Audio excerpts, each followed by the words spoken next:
We're learning some new information tonight about a triple shooting that happened in Southeast D.C. over the weekend. Those shootings helped bring the city's homicides up to 18 so far this year. That's right. That's up 8 killings from this time last year. The men killed on Saturday were Sean Schuler, Javon Abney, and Tyreek Hagood.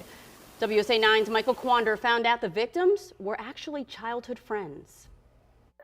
Yeah, we've learned all 3 of those guys grew up right here in this Southwest D.C. neighborhood. But neighbors and people who knew them didn't want to talk about it on camera.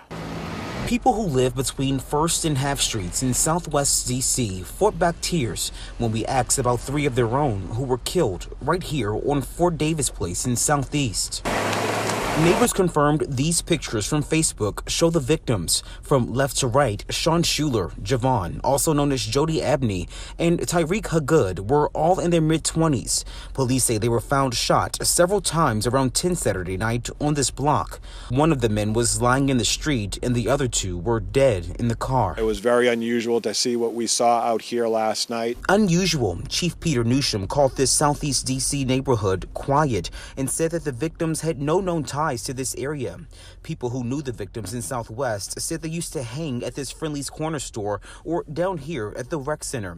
Neighbors called them, quote, good guys who still considered this community home.